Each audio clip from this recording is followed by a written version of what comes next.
asiin harkisa, inni sun achiin harkisa, inni kun asiin harkisa. Jechi xiqqoon tokko otuma bal'attu addunyaa kana guutti ta'uu qabaa silaa kun. Ta'uu mallee nuti asitti argamuuyyuu mallee silaa arga. Hojii keenya beektu, isinis immoo hojii keessan beektu, ka barbaadaa jirru waliinuu beekna. Sanaaf immoo dirqama qabna. Namummoo hanga qeenca xuriiyyuu haa taatu dirqama sanatti waa gumaachuutti jira. Lubbuu, qabeenya, beekumsa, dandeettii, humna waan qabu hundumaa itti darbataa jira Oromoon. Malee har'a silaa iddootti teenya walitti odeessinuyyuu hin turre. Walitti odeessuu, sirbuu, dhiichisuu, dibbee dhaanuun hin geenye. Daandiin nuti jalqabnee jirru fagoo, miilaan Finfinnee galla jirra, reef qeellam jirra jechuudha. Asii gahii Finfinnee ilaaliyaa fagoo miti. Silaas ta'uu qabnaare.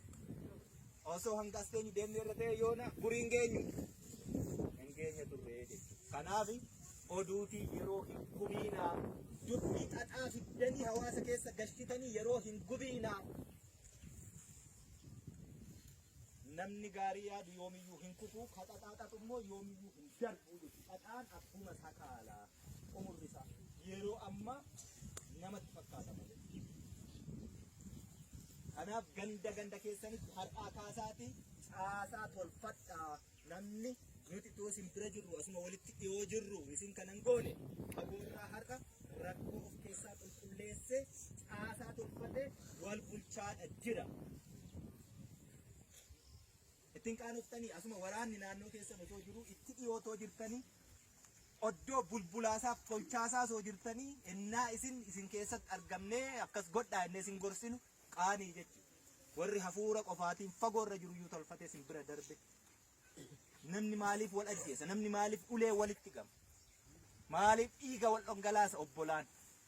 Inni diina dhiiga ilmaan keenya dhangalaasa hin ga'u. Boolli dhiigaa sun yoom guutee qadaadama boo? Qadaadamuu hin qabu. Qabaa jechuudha. Dhaabbachuu qaba. Nagaa barbaachaaf jenneetu nagaa dhabne jennaan kan qawwee buufne, kan qawwee kaafne. Ilmoo deebistanii sanan booressinaa nagaa waaraa kaa daa'imni keenya nagaan baatee galtu, shamarraan keenya nagaan laga buutee deebitu, gabaa dhaqxee deebitu, qoraan dhaqxee deebitu nagaa akkasiiti barbaanna waan ta'eef sana nu jalaa hin booressinaa. Lafeetu as keessa jira. Goota meeqatu itti wareegamee nu waraanaa jechuun sun as keessatti yennoo bu'aa laallanne nagaa hawaasa hammanaa ga'u booressinu dhiisaa jechuudha. Namatti hin darbiina. Numatu waliif jira. Duunu qonnee wal awwaallaa. Dhukkubsannus gangalchinee wal'aansa walii laannaa. Kan biraa hin qabnu. Wenni maaliif hin du'e? Beektan ijoollee qofaati. Jaarsi keessa jiru eegee kiyyaa fi'e. Namni wenni ajjeesu faachooma sana qofaarraa murataa garuu bineensa bareedaa sana balleessaa jiru. Miti konsaa qaltees hin nyaatu. Nu maaliif du'uu jirra? Dachee kanaaf immoo. Miti kana barbaacha deemna kaa. Maaliif waan xixiqqoo tokko wal sakaallare? Wal duran dhaabbatiini. Qaawwa baname duuchi. Ba'aa ulfaataa wal gargaari. Rakkoo walii furi.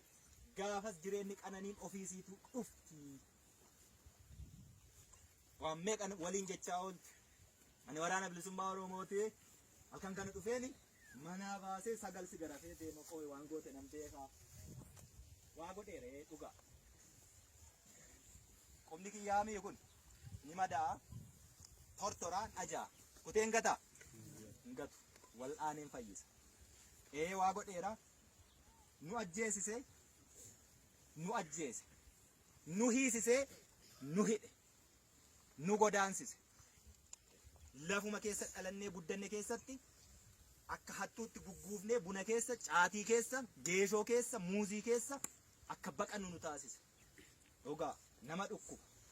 Ammoo yoo wal ajjeesna jennee haaloo ba'utti deebine isin hundi keessaniyyuu waggaa 27 kana keessatti tuttuqaa diinaa inuma qabdu wal findhaa jechuudha. Dhugaa miti? Yennaa quba namatti qabdu meeqa tas qabamee jira? Fagoo jechuudha. jalqaba of sakattaanee haa ilaallu. Biyya yoo qabaanne hunda qabna. Yoo feene hin ajjeesnaa, yoo feene hin hiinaa, yoo feene bilisa gadhiisna. Har'a garuu hin hidhannus hin ajjeesnus murtii kennitee bilisas hin jennu. Wanni nu jennu waan tokko kaleessa namii teessaa madaan isaa narra jira, godaan isaa narraa mul'ata.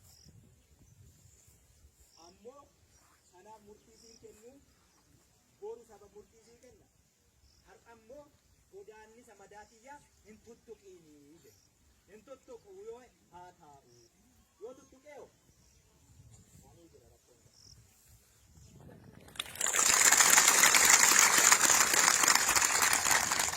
Akkananni walaqxeessee waa itti himutti yoo tarkaanfii fudhata ta'e namni gara dhihaa jiru kun tokko iyyuu nu nama ajjeetuuf suutiin qabna. Keessumaa Oromoon cabsu jedhaniitu anaaf diina taanee walitti dhukaasne diinni hin jiru. Si keessaas yoo du'e Oromoo, ana keessaas yoo du'e Oromoo. Lakkoofsa eenyutti irratti?